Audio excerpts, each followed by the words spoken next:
என் அன்பார்ந்த கூட்டாளி எல்லாருக்கும் என் அன்பார்ந்த வணக்கங்களை தலைப்பணிந்தே தெரிந்து கொள்கிறேன். இன்றைக்கும் நாங்கள் வீடியோவில் எதை பற்றி பார்க்க போகிறோம்னா டுகுச்சிக்கு பிக் பாஸை பற்றி தான் பார்க்க போகிறோம். பிக் பாஸில் இப்போ ஸ்டூடெண்ட் டாஸ்க் அது நடந்துக்கிட்டு இருக்கிற சமயத்தில் சில பேரை பார்த்தீங்கன்னா பாருக்கு ஏன் வார்டன் ட்ரெஸ் கொடுத்தாங்க, ஸ்டூடெண்ட் ட்ரெஸ்ஸில் ரொம்ப அழகாக இருப்பாங்க அதே அப்படின்னு ஏங்குவாங்க. அதே மாதிரி பாருவும் ஸ்டூடெண்ட்டுக்கு தான் ஆசைப்பட்டிருப்பாங்க, ஸ்டூடெண்ட்டாக இருக்கணும், கவர்ச்சி காட்டணும் அப்படின்னு தான் ஆசைப்பட்டிருப்பாங்க. ஸோ சிலருக்கு ஏக்கமாக இருக்கும், பாருவை ஸ்டூடெண்ட் ட்ரெஸ்ஸில் பார்க்க ஏல்லையே அப்படிங்கிற ஒரு ஏக்கம் இருக்கும். பாரு சில விஷயங்களில் டாஸ்க், அதாவது சாரியை எடுத்து விக்ரம் ஒழிச்சு வச்சுட்டாரு. பாரோட சாரியை எடுத்து ஒழிச்சு வச்சோடனே பாரு அதுக்கு சிரிச்சாங்க, பிறகு அழுகுறாங்க. இது ஏன்னு தெரியல.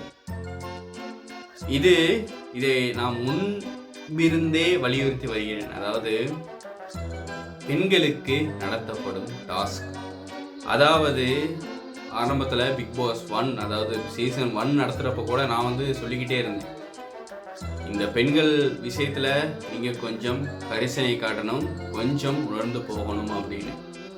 என்னன்னு சொன்னால் மாதவிடாய் பிரச்சனை, அவங்களுக்கு மாதவிடாய் பிரச்சனைகள் வரும். ஒருத்தர் சொல்கிறாரு மாதவிடாய் பிரச்சனை, ரம்யா சொல்கிறாங்க அவங்களுக்கு மாதவிடாய் பிரச்சனை, ஸோ இரிட்டேட் ஆகிறது இயல்பு அப்படின்னு. அவங்க மாதவிடாயினால தான் இரிட்டேட் ஆகினாங்கன்னு சொல்ல மாட்டேன். இருந்தாலும் கூட மாதவிடாய் சமயத்தில் அவங்க இரிட்டேட் ஆகக்கூடும், சில வேளை நடிப்பாக கூட இருக்கலாம். எதுவானாலும் அப்போ கூட ஒருத்தர் சொல்கிறார், ரம்யா சொல்கிறாங்க அவங்களுக்கு மந்த்லி வர்ற ப்ராப்ளம் வந்துருச்சு, அதனால தான் அவங்க கொஞ்சம் இரிட்டேட் ஆகுறாங்க அப்படின்னு சொன்ன போதும் கூட அவர் சொல்கிறாரு மாதம் எல்லாத்துக்கும் வர பிரச்சனை தானே அப்படின்னு ஒரு ஆண் சொல்கிறாரு. அவர் யாருன்னு சொல்ல விருப்பம் இல்லை. ஒரு ஆணுக்கு ஒரு பெண்ணுக்கு வர பிரச்சனை தானே, மாதம் பெண்ணுக்கு வர பிரச்சனை தானே, இதெல்லாம் பெருசாக கேர் பண்ணியே ஆகணும். ஸோ மற்ற நண்பர்களை சொன்னோன்னு சரி ஓகே அப்படின்னு அவரே ரகசியமாக ஓகே அவங்களுக்கு மாதவிடாய் பிரச்சனையா, சரி நீ இப்படி நடந்து கொள்ள மாட்டேன் அப்படின்னு எல்லாமே என்ன செய்யணும், கொஞ்சம் விட்டு கொடுக்கலாமே. ஒரு மாதத்தில் ஒரு 4 நாள் 5 நாள் தானே. பிக் பாஸ் இறக்கப்பட மாட்டார், பிக் பாஸுக்கு எல்லாரும் ஒன்று. ஆனால் வீட்டில் உள்ள நபர்கள், ஏனைய சக நண்பர்கள் கரிசனையுடன் நடந்து கொள்ளலாமே அப்படிங்கிறது என் கேள்வி, எனது நியாயமான கோரிக்கை. இதை பற்றி உங்கள் தகவலையும் தெரிவிங்க. ஏன்னா மென்சன்ஸை பற்றி, இந்த மாதவிடாய் பிரச்சனையை பற்றி பெண்கள் நீங்கள் தான் சொல்லணும். இதுக்கு கரிசனை காட்டினா நல்லமா, இல்லை எல்லா ஹவுஸ்மேட் மாதிரி எல்லாரையும் நடத்துகிற மாதிரி பிக் பாஸ் அவர்கள் நடத்தணும், ஹவுஸ்மேட்ஸும் நடத்தணும் அப்படின்னு நீங்கள் விரும்புகிறீங்களா, நியாயம்னு சொல்கிறீங்களா அப்படின்னு நீங்கள் கமெண்ட்டில் சொல்லுங்கள். பெஸ்ட் ஸ்டூடெண்ட் யாருன்னு கேட்குறப்ப ரம்யாவை சொல்கிறாங்க. பெஸ்ட் டீச்சர்ஸில் பிரின்சிபலாக இருந்த பிரஜீனை சொல்கிறாங்க. அதாவது பிரஜீனை கூட கொஞ்சம் முத்துக்கலாம், அதை விட அமித்க்கு கொடுத்துருந்தா நல்லா இருந்திருக்கும், அது பரவாயில்ல. அமித் பேர் கூட கொஞ்சம் பெருசாக சொல்லியும் கேள்விப்படல, நான் வீட்டில் அடிபட்டும் கேள்விப்படல, பிரஜீனை தான் சொல்கிறாங்க. அதை விட ரம்யா அவங்க ஒரு ஸ்டூடெண்ட் அப்படின்னா அவங்க திருக்குறளை 5 திருக்குறளை ஒப்புவிச்சாங்க, படிக்காத ஒருத்தரையும் படிக்க வச்சாங்க. டீச்சர், தமிழ் டீச்சர், கணி டீச்சர் அப்படின்னு சொல்கிறாங்க. சரி பரவாயில்ல, எல்லாம் ஓகே.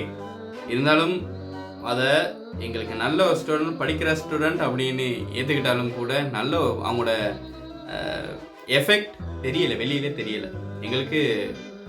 அவங்க போட்ட எஃபெக்ட் எங்களுக்கு தெரியலை, கேமராவில் காட்டலையோ எனக்கு தெரியலை, கேமராவில் காட்டாதனால எங்களுக்கு எஃபெக்ட் தெரியல. அவங்க எஃபெக்ட் போட்டதை காட்டலை. பெஸ்ட் பெர்ஃபார்ம் யார் பண்ணா அப்படின்னு கேட்குறப்ப எல்லாம் சொல்கிறாங்க வினோத்தையும் எஃப்ஜேயும் போடணும்னு. இதை பிக் பாஸே தயார் செஞ்சுருப்பார், பிக் பாஸே ஏற்கனவே கிரியேட் பண்ணி ஏற்கனவே பிளான் பண்ணி செஞ்சுருப்பார். எஃப்ஜேயவும் இந்த இடத்துல டியானாவும் தான் வருவாங்க, அவங்க 2 பேருக்கும் மாலை கோக்குற மாதிரி ஒரு பிரச்சனை வந்தால் தான் ஒரு அந்த லவர் கடையில் பார்க்குறதுக்கு நல்லா இருக்கும் அப்படின்னு பிக் பாஸே யோசிச்சிருப்பார். ஏன்னா அவங்க 2 பேருக்கும் வந்த டாஸ்க் தான், அவங்க 2 பேருக்கும் அந்த பாசி மாலையை கோக்கணும் அப்படிங்கிறது ஒரு பெண்ணும் ஒரு ஆணும் காதலர்கள் 2 பேர் கோர்த்துக்கிட்டு இருந்தால் தான் அது சரியாக இருக்கும் அப்படின்னு நினச்சி தான் அவர் வச்சிருந்திருப்பாரு இந்த டாஸ்கை. வச்சிருப்பாரு இல்லை, வச்சிருந்தாரு. அதில் வினோத் வந்து உள்நுழைஞ்சிட்டாரு. வினோத்தை எதிர்பார்க்கவே இல்லை. வினோத் வந்து உள்நுழைஞ்சி வினோத் இருந்தாலும் சொல்கிறாரு, இந்த டாஸ்க் வந்து இந்த வேர்ஸ்ட் பெர்ஃபார்மன்ஸாக இருக்க வந்து நான் தகுதியற்றவன், இருந்தாலும் நான் ஏற்றுக்கிறேன், இருந்தாலும் நான் தகுதி இல்லாதவன், ஸோ என்ன போட்டாங்க அப்படின்னு. ஆமாம், வேர்ஸ்ட் பெர்ஃபார்மர் FJ போட்டது கூட ஓகே. ஆனாலும் வேர்ஸ்ட் பெர்ஃபார்மர் நிறைய பேர் இருக்காங்க இந்த வீட்டில். திவ்யா இருக்காங்க, அவங்கள்ட்ட முகம்லாம் தெரியவே இல்லை. இந்த டாஸ்க்ல எல்லாம் தெரியவே இல்லை, அவங்கள்ட்ட முகம்லாம் வரவே இல்லை. திவ்யா, சாண்ட்ராவோட முகமும் வரவே இல்லை.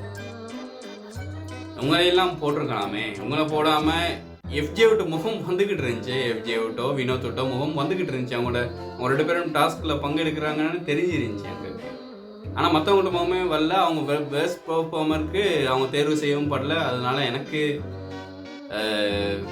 பெரிய ஒரு கேள்வி, அவங்க எல்லாத்தையும் விட்டுட்டு, இதை விட கேவலமாக செயற்பட்ட நபர்களை எல்லாத்தையும் விட்டுட்டு இவங்களை ஏன் தேர்வு செஞ்சீங்க அப்படிங்கிறது தான். அது பத்தாதுன்னு லீடரே தேர்வு செய்யப்பட்டார் பெஸ்ட் பெர்ஃபார்மரா, அதாவது FJ. அதை தொடர்ந்து வினோத்தும் FJவும் பாசிமணி கோர்க்க போயிட்டாங்க. பரவாயில்ல, என்னதான் செய்ய, கடுப்பாகும். பெரிய டாஸ்க் வச்சா கூட ஈஸியாக முடிச்சிருவாங்க. ஆனால் ஆண்களுக்கு ரொம்ப ஈஸியான டாஸ்க்கை வச்சா ரொம்ப கஷ்டமாக தான் இருக்கும். அந்த மாதிரி ஒரு டாஸ்க்கை தான் பிக் பாஸ் கொடுத்துருக்காரு. பாசிமணி கோர்க்கணும் 2 பேரும். அதை யாருக்கும் இருக்க வேண்டியது.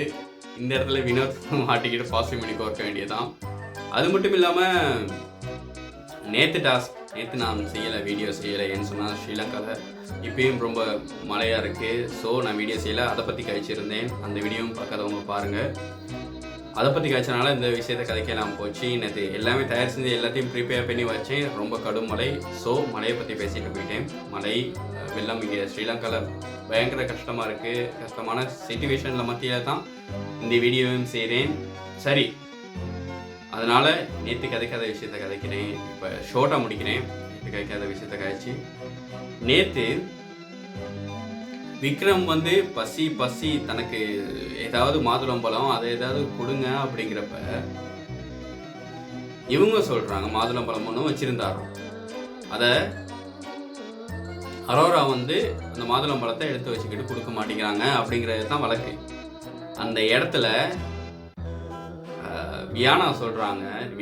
அரோரா சொல்கிறாங்க, தன்னோட மாதுளத்தை என்னோட மாதுளத்தும் பழத்தை எடுத்துக்கிறியா, இந்த என்னோட மாதுளம்பழம் அப்படிங்கிறாங்க. என்னோட மாதுளம்பழத்தை வேணா எடுத்துக்கோ, ஏன் சும்மா சண்டை போட்டுக்கிட்டு இருக்கா அப்படின்னு. இது டபுள் மீனிங்காக எனக்கு பட்டுச்சு. அதாவது சின்ன பிள்ளைங்க பார்க்க வேண்டிய ஷோ, இதில் இப்படியெல்லாம் பேசிக்குவாங்களா அப்படின்னு தெரியல. இருந்தாலும் இந்த டாஸ்க் வந்து நல்லபடியாக முடிஞ்சு. மென்மேலும் என்னை சப்ஸ்கிரைப் பண்ணி வச்சுக்கோங்க. ஏன்னா சுவாரஸ்யமான திகிலான விஷயங்கள் நடக்கிறப்ப பிக் பாஸில் அப்பைக்கப்பா அப்டேட் பண்ணிக்கிட்டே இருப்பேன்.